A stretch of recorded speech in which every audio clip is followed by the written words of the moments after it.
Mis padres incendiaron su tienda y me inculparon para cobrar el dinero del seguro. Mi novia los ayudó para huir con mi hermano. Pero la justicia actuó, hoy están presos y su negocio es mío. Hola Reddit, prepárense, porque esta historia tiene más traiciones que una telenovela diurna y más giros inesperados que una novela de suspenso. Hablamos de mis propios padres intentando enviarme a prisión, de mi novia de 3 años eligiendo a mi hermano por encima de mí, y de una conspiración tan absurda que los investigadores no podían creer que adultos funcionales la hubieran planeado. Agarren algo para picar, porque esto va para largo. Tengo 26 años, soy hombre, y crecí como el segundo hijo invisible en una familia donde mi hermano mayor, Lucas, de 29 años, era tratado básicamente como realeza. ¿Conocen esas familias donde un hijo no puede hacer nada mal y los demás solo existen para sostener esa narrativa? Sí, así fue mi infancia. Yo era el hijo olvidado, el plan B, el que solo servía para que Lucas pareciera mejor en comparación. Crecer en la casa de los Rivera era como ser un extra de fondo en la película de otra persona. Lucas siempre era el exitoso a los ojos de mis padres, no porque realmente lograra algo notable, sino porque tenía un talento especial para hablar bien de sí mismo mientras hacía lo mínimo indispensable. Podía reprobar un examen y aún así convencerlos de que era víctima de un profesor parcializado. Podía chocar un auto y convertir la historia en una hazaña heroica por haber sobrevivido a una situación peligrosa. Podía llegar tarde a todo y aún así ser alabado por hacer que las cosas funcionaran. Mientras tanto, yo llevaba a casa calificaciones perfectas y me decían que debía esforzarme más, como Lucas supuestamente lo hacía. Me mataba en 1000 actividades fuera de clase y apenas recibía un gesto de reconocimiento. Ayudaba en la casa sin que nadie me lo pidiera y lo único que recibía eran críticas por lo que hacía mal. Para que entiendan bien cómo funcionaban las cosas, déjenme darles un ejemplo claro. Cuando Lucas tenía 16 años, chocó la camioneta de mi papá contra un buzón mientras enviaba mensajes. No fue un simple golpe, destruyó por completo el buzón, agrietó el parachoques y rompió un faro. ¿La reacción de mis padres? Le compraron su propio auto en menos de un mes porque, según ellos, necesitaba aprender responsabilidad teniendo un vehículo propio. Spoiler, no funcionó. También destruyó ese auto, en menos de 8 meses. Cuando yo tenía 16 años, conseguí un trabajo de medio tiempo embolsando comestibles en el supermercado local. Trabajaba todos los fines de semana y 3 tardes a la semana durante el año escolar. Ahorré cada cheque durante 2 años para poder comprarme un Honda Civic destartalado con 180.000 millas encima. La contribución de mis padres fue de $0. Cuando llegué a casa con el auto, su única respuesta fue, solo no esperes que paguemos el seguro ni la gasolina. Ahora tienes un trabajo. Mientras tanto, seguían pagando el seguro de Lucas, aun cuando ya tenía 19 años y había dejado un vehículo totalmente inservible. El favoritismo iba mucho más allá de lo material. Estaba entrelazado en cada aspecto de nuestra dinámica familiar. Cada conversación giraba alrededor de Lucas. Cada reunión familiar se centraba en sus logros, por insignificantes que fueran. Cada festividad terminaba siendo una celebración de lo que Lucas estuviera haciendo en ese momento. La Navidad, en particular, siempre fue una celebración de Lucas, conmigo relegado a un segundo plano. Todavía recuerdo una Navidad cuando tenía 14 años. La pila de regalos de Lucas estaba tan alta que parecía un exhibidor de tienda, una nueva consola de videojuegos, los últimos juegos, ropa de diseñador, un reloj caro y tarjetas de regalo por cientos de dólares. Mi pila consistía en 4 paquetes, un suéter 2 tallas más grande, un paquete de calcetines, una tarjeta de regalo para el supermercado donde trabajaba, muy creativa, mamá, y una copia de algún libro de autoayuda sobre alcanzar tu potencial. Nada de lo que había pedido. Nada que demostrara que supieran algo sobre mis intereses o pasatiempos reales. Cuando notaron mi decepción, mamá solo dijo, Lucas se gradúa pronto. Necesita cosas para su futuro. No importaba que yo también fuera estudiante de secundaria y tuviera mi propio futuro en mente. No importaba que les hubiera dado una lista real de cosas que quería, la mayoría incluso más baratas que las que Lucas recibió. Los dobles estándares se extendían a todo. Cuando Lucas sacó una D en cálculo, mis padres le contrataron un tutor, culparon al profesor, y tras una serie de quejas al director, lograron que le cambiaran la calificación. Cuando yo saqué una B en historia avanzada, mi papá dijo que estaba decepcionado y me preguntó por qué no me esforzaba más. Al parecer, una B demostraba falta de compromiso, mientras que una D merecía comprensión y apoyo.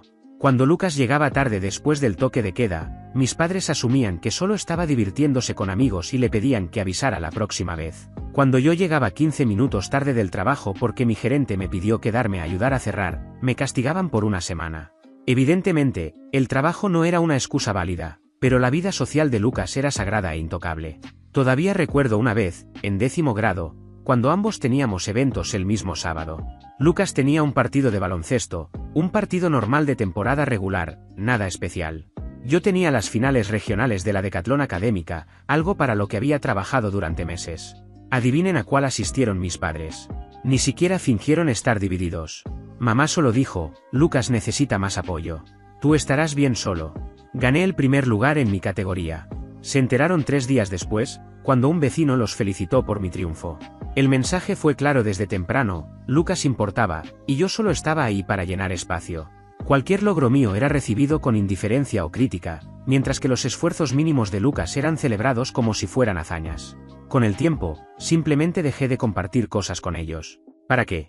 Lucas atravesó la universidad financiado completamente por nuestros padres, cambiando de carrera 3 veces y tardando 6 años y medio en graduarse con un título en negocios que nunca ha usado. Reprobó materias, repitió cursos y trató la educación superior como unas vacaciones prolongadas.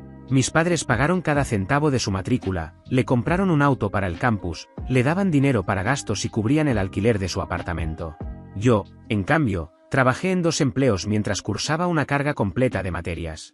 Tenía una beca que cubría la mayor parte de mi matrícula, pero aún así tenía que pagar los libros, la comida y mi parte de un apartamento pequeño y apretado que compartía con 3 compañeros. Me gradué en 4 años, con honores en contabilidad y una oferta de trabajo de una firma regional. La reacción de mis padres a mi graduación fue mínima, un solo mensaje de texto de mi mamá. Felicidades. No olvides que la cena de cumpleaños de Lucas es el sábado. Eso fue todo. Sin tarjeta, sin regalo, sin una cena para celebrar. Solo un recordatorio más de que debía presentarme por Lucas. Para cuando tenía 22 años y comenzaba mi carrera en la firma de contabilidad, ya había aceptado mi lugar dentro de la jerarquía familiar.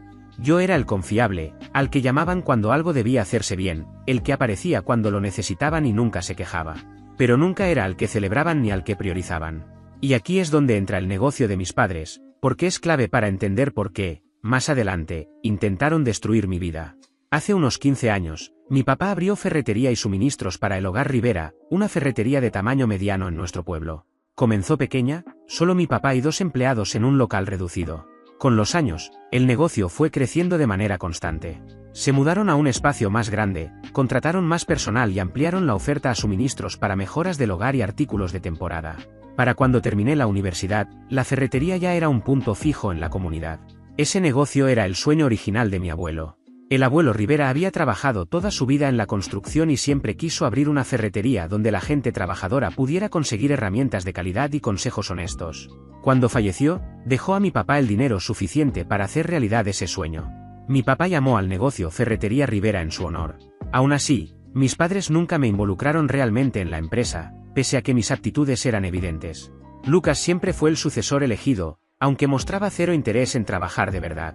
Tenía un título vago, algo como consultor de operaciones, lo que en la práctica significaba que aparecía cuando le daba la gana, hacía declaraciones grandilocuentes sobre cosas que no entendía y cobraba un salario por no hacer nada de valor. A lo largo de los años, me ofrecí varias veces a ayudar con la contabilidad. Literalmente era un contador profesional con experiencia en finanzas para pequeñas empresas. Podía haber revisado sus sistemas, optimizado su carga fiscal, ayudado con presupuestos y proyecciones, e identificado problemas antes de que se convirtieran en desastres. Pero mi papá siempre me rechazaba con frases como, lo tenemos bajo control, no te preocupes, o, Lucas se encarga de esa parte. En una ocasión, incluso me senté con él y le mostré un análisis básico de flujo de caja que había preparado usando información pública de la tienda. Le señalé varias tendencias preocupantes y sugerí cambios concretos para mejorar los márgenes. Lo miró durante unos 30 segundos, dijo interesante y luego cambió el tema para hablar de algo que Lucas estaba haciendo. Nunca volvió a mencionarlo. Ese análisis les habría advertido del problema al menos 2 años antes de que se convirtiera en una crisis. Pero, claro, ¿qué sabía yo? Solo era un profesional financiero de verdad. Dejar a Lucas a cargo de las finanzas era como poner a un niño pequeño a controlar el tráfico aéreo. El tipo no podía ni balancear una chequera, mucho menos manejar las cuentas de una pequeña empresa. Aprobaba pedidos sin revisar el inventario, daba descuentos a sus amigos sin registrarlos y en general, trataba la tienda como su alcancía personal. Pero, a los ojos de mis padres, no podía hacer nada mal. Así que, claramente, era la elección perfecta para manejar su sustento. Hace unos 4 años conocí a Isabela en la fiesta de cumpleaños de un amigo. Era hermosa, con una risa que te hacía sentir como la persona más divertida de la habitación. Inteligente, encantadora, y parecía genuinamente interesada en mí como persona. Después de años de ser ignorado por mi propia familia, tener a alguien que realmente me viera se sentía increíble. Empezamos a salir y todo parecía perfecto. Era comprensiva con mi carrera, alentaba mis pasatiempos y de verdad escuchaba cuando hablaba de mi vida. Recordaba cosas que le contaba, hacía preguntas de seguimiento y parecía genuinamente comprometida con mi éxito. También decía exactamente lo que necesitaba oír sobre mi situación familiar. Cuando le contaba el último ejemplo de favoritismo hacia Lucas, sacudía la cabeza y decía: mereces mucho más. Ellos no aprecian lo que tienen. Venía a mis eventos laborales y encantaba a mis colegas. Planeaba citas pensadas y me sorprendía con pequeños regalos que demostraban que prestaba atención. En mi cumpleaños, incluso me organizó una fiesta de verdad con amigos, algo que mi propia familia jamás se había molestado en hacer. Pensé que por fin había encontrado a alguien que me valoraba como yo merecía. Mirándolo en retrospectiva, ahora veo que estaba recolectando información todo el tiempo. Cada queja que hacía sobre mi familia, cada detalle sobre mis finanzas, cada frustración por ser pasado por alto, ella lo archivaba todo para usarlo más adelante. Estaba construyendo un perfil completo de mí, mis debilidades, mis inseguridades, mi relación con mi familia. Sabía exactamente qué botones presionar porque yo mismo le había mostrado dónde estaban. Pero en ese momento no lo vi. Nos mudamos juntos después de aproximadamente un año de relación. Conseguimos un apartamento bonito en una buena zona del pueblo, dividimos gastos y jugamos a la casita como una pareja normal. Yo estaba genuinamente feliz por primera vez en años. Incluso empecé a pensar en proponerle matrimonio, mirando anillos durante mis descansos de almuerzo e imaginando nuestro futuro juntos. Durante el último año, Isabela empezó a pasar cada vez más tiempo con mi familia. Iba a cenas familiares incluso cuando yo no podía asistir por fechas límite del trabajo. Visitaba a mi mamá para tomar café, la ayudaba con mandados y construía su propia relación con ellos, independiente de mí. Pensé que era algo bonito. Pensé que estaba intentando cerrar la brecha entre mi familia y yo. Lo que no sabía era que también estaba construyendo un tipo muy distinto de relación con Lucas. Y no precisamente del tipo cuñados. Unos 8 meses antes de que todo explotara, empecé a notar cosas extrañas. Pequeñas inconsistencias que, por sí solas, no parecían importantes, pero que juntas empezaban a formar un patrón. Isabela se volvió mucho más reservada con su teléfono. Inclinaba la pantalla para que yo no pudiera ver mientras escribía, salía de la habitación para contestar llamadas y decía que eran asuntos de trabajo, incluso los fines de semana, cuando su oficina estaba cerrada. También empezó a ir al gimnasio en horarios raros, llegando a casa a las 10 de la noche y diciendo que había tomado una clase nocturna de spinning, esas clases intensas de ciclismo estacionario, algo que nunca antes le había interesado. Luego empezaron los cambios en la forma en que interactuaban con mi familia. Mi mamá comenzó a invitar a Isabela a cosas sin siquiera incluirme. «Oh, ¿trabajas hasta tarde? No pasa nada. Isabela igual puede venir a cenar». Lucas, de repente, mostró un interés inusual en nuestra relación. Hacía preguntas muy específicas, cómo iban las cosas, si éramos felices, si yo la trataba lo suficientemente bien.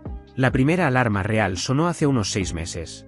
Un sábado por la tarde, una reunión con un cliente se canceló de manera inesperada, así que decidí sorprender a Isabela.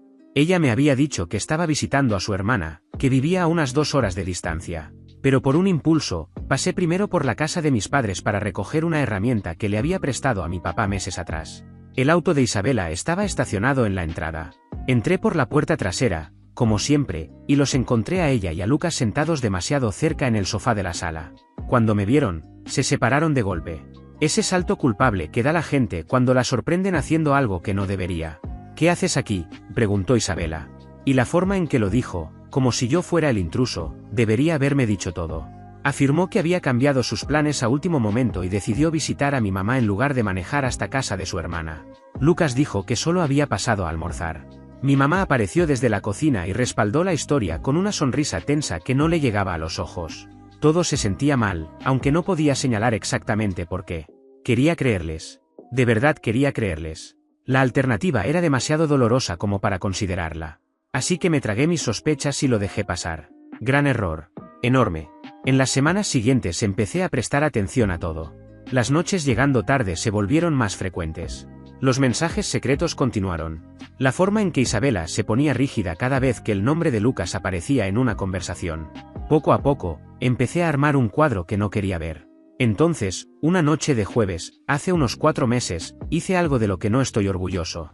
Isabela dejó su teléfono desbloqueado en la mesita de noche mientras se duchaba. Después de semanas de sospechas acumuladas, finalmente miré. Lo que encontré hizo que el estómago se me hundiera.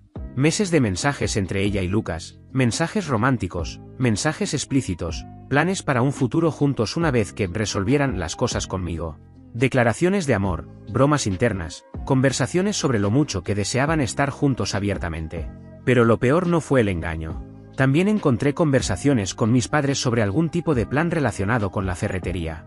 Mensajes como: una vez que el seguro pague, tendremos suficiente para empezar de nuevo. Él no sospechará nada. Es demasiado confiado. Esto va a solucionar todos nuestros problemas. Tomé capturas de pantalla de todo. Me las envié a mi correo personal, borré el mensaje de la carpeta de enviados, dejé el teléfono exactamente donde lo había encontrado, con la pantalla hacia abajo, tal como estaba. Luego me senté en la oscuridad del dormitorio, escuchando el sonido del agua de la ducha, intentando procesar la realidad de que mi novia, mi hermano y aparentemente, mis propios padres estaban conspirando contra mí, por algo que parecía involucrar dinero y algún tipo de seguro. Lo inteligente habría sido confrontarlos de inmediato. Pero algo me dijo que aún no tenía el panorama completo. Si mostraba mis cartas demasiado pronto, podrían ajustar sus planes, borrar huellas o encontrar otra forma de hacer lo que fuera que estuvieran preparando. Así que tomé una decisión que iba contra todos mis instintos, esperé, observé, recolecté más información. Durante las siguientes 3 semanas interpreté a la perfección el papel del novio despistado y del hijo ignorado. Sonreía a Isabela, hacía charla trivial con Lucas cuando aparecía, iba a las cenas familiares de los domingos como si nada estuviera mal. Pero estaba atento a todo, su lenguaje corporal, quién le escribía a quién, en qué momento, qué decían cuando creían que nadie escuchaba. También empecé a investigar por mi cuenta. A través de registros públicos y conversaciones discretas con un viejo compañero de clase que trabajaba en el banco local, armé un panorama inquietante. La ferretería Rivera no solo estaba pasando dificultades, se estaba hundiendo. Años de mala gestión por parte de Lucas la habían llevado al borde del colapso. Habían pedido préstamos, agotado líneas de crédito y enfrentaban una ejecución hipotecaria del local en menos de 6 meses. Revisé los registros del condado, 3 avisos de embargo. Consulté la base de datos estatal de gravámenes comerciales, múltiples acreedores asegurados. Incluso pasé por la tienda varias veces durante el horario laboral, contando clientes y observando el flujo de personas. La mayoría de los días, el lugar estaba prácticamente vacío. Todo lo que mis padres le decían a la gente sobre lo bien que iba el negocio era una mentira. Los números contaban una historia completamente distinta. Y en lugar de pedirme ayuda a mí, su hijo contador, optaron por otra solución: fraude al seguro. Entonces, a partir de los mensajes que había visto y de fragmentos de conversaciones que fui escuchando durante esas semanas, empecé a entender lo que realmente planeaban hacer. Todo apuntaba a lo mismo: incendiar la tienda y hacerlo pasar como un acto provocado por un tercero. Con el pago del seguro cubrirían sus deudas y aún les quedaría dinero suficiente para empezar de nuevo. Borrón y cuenta nueva. Sin consecuencias. Incluso hablaban de usar parte del dinero para ayudar a Lucas e Isabela a mudarse a algún lugar más cálido, tal vez Florida o Arizona. Pero las investigaciones por incendios provocados son exhaustivas. Las aseguradoras no entregan cientos de miles de dólares sin hacer preguntas. Envían investigadores, contratan peritos, revisan inconsistencias, buscan motivos. Necesitaban a alguien a quien culpar. Un chivo expiatorio. Alguien cuyo supuesto motivo fuera creíble y les permitiera cobrar el seguro sin demasiado escrutinio. Adivinen a quién eligieron. Al hijo al que habían ignorado y menospreciado durante 26 años. A mí. El plan era sorprendentemente elaborado para una familia incapaz de manejar una ferretería. Habían estado preparándolo durante meses, y yo había estado demasiado distraído con la traición de Isabela como para notarlo. Mi papá llevaba tiempo diciéndoles a los empleados que yo estaba resentido por haber sido excluido del negocio familiar. A proveedores les insinuó que su hijo menor tenía problemas de ira y había hecho comentarios inquietantes sobre la tienda. Mi mamá empezó a soltar comentarios a parientes, diciendo que yo estaba actuando de forma errática y que me sentía infravalorado. Lucas alimentó a Isabela con frases específicas para repetir si alguien preguntaba por mi estado mental. Estaban construyendo una narrativa. La del hijo amargado, ignorado, que finalmente estalló y se vengó del negocio familiar que lo había rechazado. El papel de Isabela era clave. Ella proporcionaría la coartada de Lucas la noche del incendio. Planeaban decir que habían estado juntos en un concierto en otra ciudad. También descubrirían pruebas falsas que apuntarían hacia mí, plantadas en nuestro apartamento. Después de que el seguro pagara y yo enfrentara cargos criminales, ellos desaparecerían juntos con su parte del dinero, dejándome pudrirme. La noche elegida para ejecutar el plan era un jueves, unas 3 semanas después de que descubrí los mensajes. Para entonces, Lucas supuestamente estaría fuera de la ciudad, usando el concierto como coartada, con Isabela a su lado. Mis padres estarían visitando a mi tía, a una hora en dirección contraria, estableciendo su propia coartada. ¿Y yo? Se suponía que estaría solo en el apartamento, sin nadie que pudiera confirmar mi paradero. Solo que ya no era el ingenuo que ellos creían. El día antes del incendio planeado fui a la policía. Entré a la estación con una carpeta llena de pruebas y pedí hablar con alguien sobre la prevención de un delito. El sargento de guardia me miró como si estuviera loco, hasta que empecé a explicarle lo que tenía. El detective asignado fue la detective Vargas, una mujer directa, de unos 40 años, con el gesto de alguien acostumbrado a lidiar con lo peor. Escuchó mi historia completa sin interrumpirme. Revisó las capturas de pantalla impresas, examinó la línea de tiempo que había preparado. Cuando terminé, se recostó en su silla. Déjame ver si entendí bien, dijo. Tus padres, tu hermano y tu novia planean provocar un incendio en el negocio familiar mañana por la noche y culparte a ti para cobrar el seguro. Sí, señora. Sé que suena absurdo, pero mire los mensajes. Pasó un largo rato leyéndolos. Su expresión apenas cambió, aunque vi cómo levantaba las cejas en algunos pasajes particularmente comprometedores. Esto es bastante explícito, dijo finalmente. Realmente discutieron todo por mensaje. No son precisamente genios criminales. Casi sonrió ante eso. No, supongo que no, dijo. Se quedó en silencio otro minuto, leyendo. ¿Estás seguro de la línea de tiempo? ¿Mañana por la noche? Sí, señora. Por los mensajes y algunas conversaciones que escuché, el incendio estaba planeado para mañana, entre las 2 y las 3 de la madrugada. La detective Vargas me observó largo rato, como si intentara decidir si yo era legítimo o simplemente un tipo paranoico con una historia demasiado elaborada. Lo que sea que vio en mi cara pareció convencerla. Bien, dijo finalmente. Esto es lo que vamos a hacer. Voy a conseguir autorización para que haya oficiales vigilando la tienda mañana por la noche. Tendremos unidades encubiertas en la zona. Si esto ocurre como dices, los atraparemos en el acto. Esa noche me hospedé en un hotel del centro. Pagué en efectivo por la habitación, no quería dejar rastro alguno de mi paradero. No estaba dispuesto a correr riesgos. La habitación tenía un televisor, una cama y una ventana con vista a la ciudad. Me senté allí mirando programas nocturnos sin realmente prestar atención, esperando que sonara mi teléfono. Esperando tener razón, y al mismo tiempo, esperando estar equivocado. A las 2:47 de la madrugada, el teléfono sonó. Señor Rivera, dijo la detective Vargas, con una tensión contenida en la voz. Tenía razón. Los atrapamos. El alivio fue físico.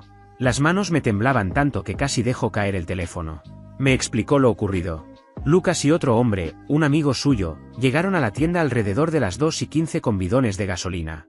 Desactivaron lo que creían que era la única cámara de seguridad y comenzaron el fuego en el almacén trasero. Lo que no sabían era que había agentes observando desde vehículos sin identificar. Intervinieron en cuanto vieron las llamas, y el cuerpo de bomberos llegó en cuestión de minutos. El incendio quedó contenido en el almacén y parte de la oficina trasera antes de que pudiera extenderse al área principal. Lucas y su amigo fueron arrestados en el lugar, literalmente con las manos en la masa, gasolina en la ropa y encendedores en los bolsillos. El edificio sufrió daños, pero no quedó destruido. Más tarde, los investigadores del seguro determinarían sin lugar a dudas que se trató de un incendio provocado, y las grabaciones de seguridad dejaban claro quiénes eran los responsables. ¿Hay más?, continuó la detective. También llevamos a tus padres a interrogatorio. Estaban en casa de tu tía, tal como dijiste.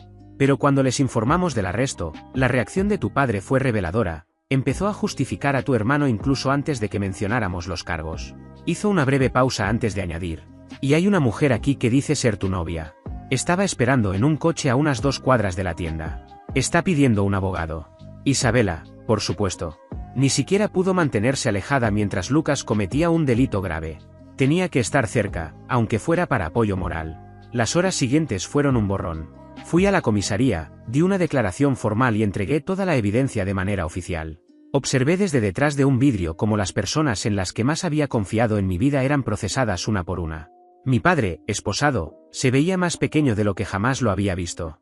Mi madre lloraba, diciendo que no sabía nada, con el maquillaje corriéndole por el rostro. Lucas parecía aturdido, como si no pudiera creer que aquello estuviera ocurriendo de verdad. El niño dorado, enfrentándose por primera vez a consecuencias reales. Isabela, con el rímel corrido, exigía hablar con alguien a cargo, todavía intentando manipular su salida de la situación. En un momento, mi padre trató de buscar mi mirada a través del vidrio. Cuando nuestros ojos se encontraron, mi padre empezó a gritar algo, pero no podía oírlo a través del vidrio. No necesitaba hacerlo. Fuera lo que fuera, excusas, súplicas, no quería saberlo. Durante los interrogatorios, mis padres intentaron primero el papel de padres preocupados. Aseguraron que no sabían nada de lo que Lucas planeaba, que estaban tan sorprendidos como cualquiera, que debía tratarse de un malentendido. Esa versión duró unos 10 minutos, hasta que los detectives les mostraron los mensajes que yo había entregado. Mensajes donde mi mamá discutía el cronograma del plan con detalle. Donde mi papá calculaba exactamente cuánto pagaría el seguro. Donde hablaban de cómo yo jamás lo vería venir. En ese punto, mi padre miró directamente a la cámara que grababa el interrogatorio y me acusó de traicionarlos, asegurando que los mensajes eran falsos y que yo solo buscaba destruir a mi propia familia. La detective Vargas me mostró ese clip después y me dijo que, en toda su carrera, pocos padres la habían impactado tanto. La evidencia contra todos ellos era abrumadora. Y aquí viene la parte que selló su destino. Mis padres cometieron un error crítico en su plan perfecto. Habían olvidado las cámaras de seguridad de la tienda. Años atrás, cuando actualizaron el sistema, creyeron haberlo configurado para grabar solo de forma local y borrar los archivos tras 30 días, sin respaldo en la nube. Pero se equivocaron. El sistema había estado subiendo todo automáticamente a un servidor remoto durante años. Cada conversación en la oficina trasera quedó grabada. Cada reunión entre Lucas e Isabela para coordinar detalles, registrada. Meses enteros de conspiración almacenados en un servidor cuya existencia desconocían. Los investigadores encontraron grabaciones de mis padres planeando cómo hacer que el incendio pareciera culpa mía, diagramas incluidos. Vídeos de encuentros entre Lucas e Isabela en el cuarto de stock entre sesiones de planificación. Mi padre ensayando qué decirle al seguro. Mi madre investigando señales de incendio provocado para no dejar rastros. Era como si hubieran grabado su propio programa de televisión sobre crímenes reales y se lo hubieran entregado directamente a la fiscalía. A eso se sumaron mensajes, correos y registros bancarios que mostraban transferencias de dinero entre ellos mientras se preparaban para su nueva vida, además de búsquedas en la computadora de mi padre sobre fraudes al seguro y métodos de detección de incendios provocados. Habían creado un rastro digital impecable de su propio crimen. Tan sólido, que el fiscal de distrito lo describió como uno de los casos más claros de conspiración que había visto en más de 20 años. Documentaron su propio crimen, me dijo detective Vargas en una de nuestras reuniones. Cada paso del camino. Es como si quisieran que los atraparan. Los cargos eran extensos y graves.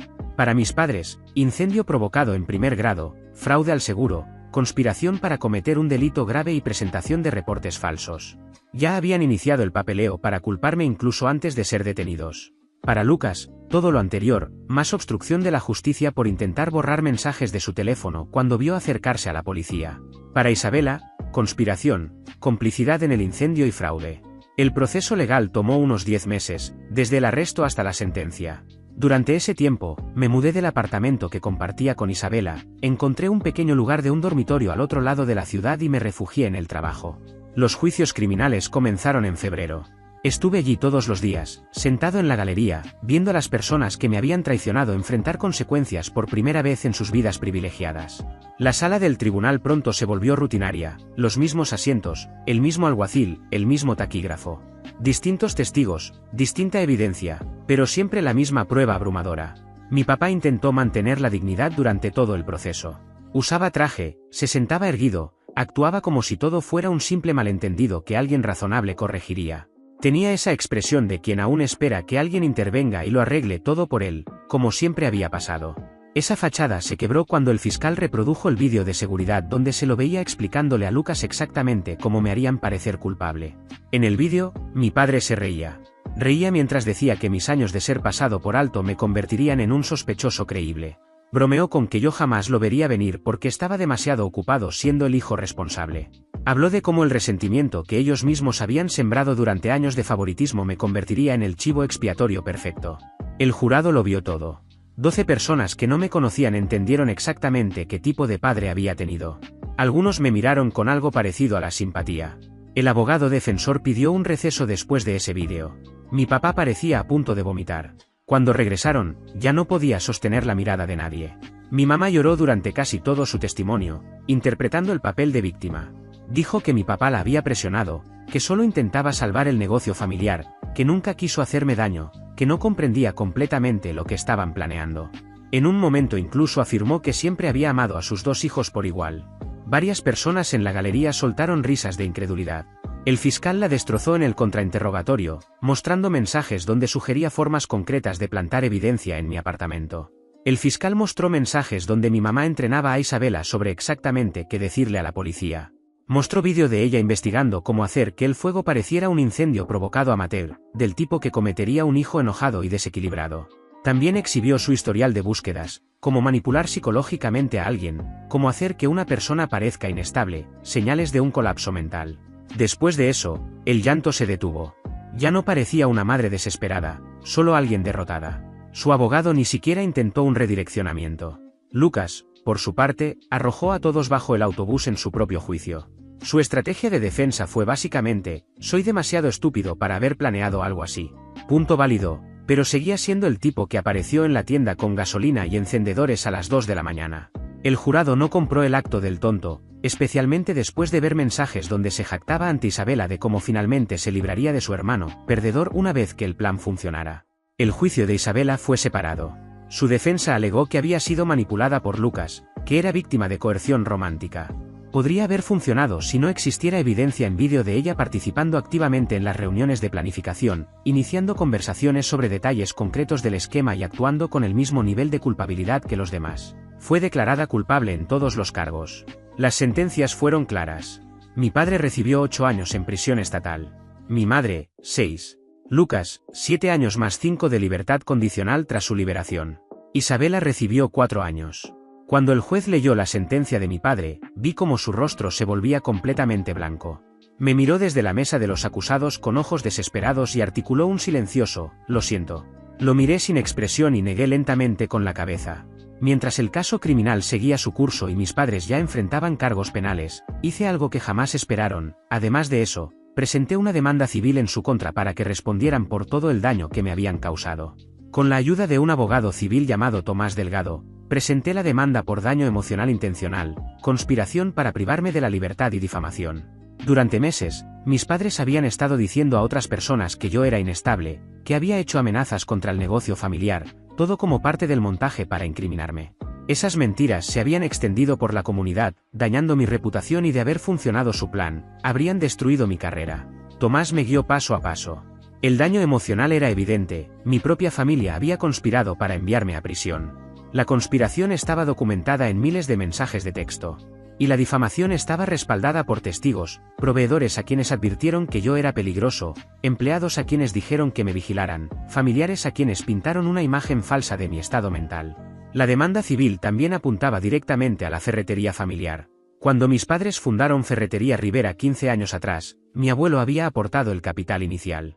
Como parte de esa inversión, el acuerdo original incluía una cláusula clara: si algún socio era condenado por un delito que implicara fraude contra el negocio, sus acciones serían automáticamente confiscadas. Mi abuelo había insistido en esa cláusula. Había visto demasiados negocios familiares destruirse por la codicia o la estupidez de uno solo, y quiso dejar una protección escrita. Mis padres se habían quejado de esa cláusula en su momento, pero terminaron aceptándola porque necesitaban el dinero de mi abuelo. Nunca se molestaron en eliminarla cuando él falleció. Probablemente olvidaron que existía, enterrada entre documentos legales que jamás leyeron. Pero su condena por intentar defraudar a la aseguradora la activó automáticamente. Y como yo era el heredero sobreviviente de esa rama de la familia, y además figuraba en los documentos originales del acuerdo como beneficiario contingente, tenía derecho legal a esas acciones confiscadas. Según el viejo abogado de mi abuelo, a quien logré localizar, esa provisión había sido añadida de forma deliberada. Mi abuelo le dijo que quería asegurarse de que el bueno estuviera protegido si algún día algo salía mal. Tomás estaba encantado con el caso. Literalmente te entregaron el arma legal para quitárselo todo a ellos, me dijo. Tu abuelo vio quiénes eran en realidad los que le rodeaban y se preparó para eso. Es justicia poética. El caso civil se resolvió unos 2 meses después de las condenas penales. Con mis padres enfrentando prisión y con los activos congelados, no pudieron montar una defensa real. El fallo fue completamente a mi favor. Entre la cláusula del acuerdo societario y los daños civiles, terminé siendo el propietario absoluto de ferretería y suministros para el Hogar Rivera. El mismo negocio que mis padres habían intentado incendiar para incriminarme ahora era completamente mío. Cuando su abogado llamó para cerrar los detalles finales del acuerdo, mi padre tomó el teléfono para hacer una última súplica. Es nuestro negocio, dijo. Tu abuelo lo levantó para nosotros. No puedes simplemente quitárnoslo. El abuelo habría querido que yo lo tuviera, respondí. Ustedes lo administraron mal durante años y cuando ya no pudieron sostenerlo, intentaron destruirlo. Yo estoy devolviendo el favor. Colgué y nunca volví a hablar con él. La tienda estaba en mal estado después del incendio y de años de mala gestión por parte de Lucas, pero no era irrecuperable. La aseguradora cubrió los daños del incendio. Irónicamente, como mi familia ya no era quien presentaba la reclamación, utilicé esos fondos junto con parte del dinero del juicio civil para renovar por completo el área afectada, contratar a un consultor para evaluar el negocio y empezar a hacer cambios reales. Primero, despedí a todos los empleados que habían sido cómplices del plan de mis padres. Un par sabían que algo pasaba y eligieron guardar silencio. Se fueron en menos de una semana. Me quedé con los trabajadores honestos que solo habían hecho su trabajo. Les di aumentos y promoví a una gerente de muchos años llamada Marisa para encargarse de las operaciones diarias. Después, reestructuré todo, renegocié contratos con proveedores, modernicé el sistema de inventario, implementé controles financieros reales y reportes claros. Las prácticas básicas de negocio que debieron existir desde hacía años.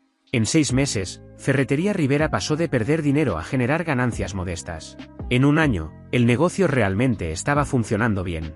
Contraté a 3 empleados nuevos, amplié el programa de alquiler de herramientas y lancé un programa de lealtad para contratistas que atrajo un flujo constante de clientes comerciales.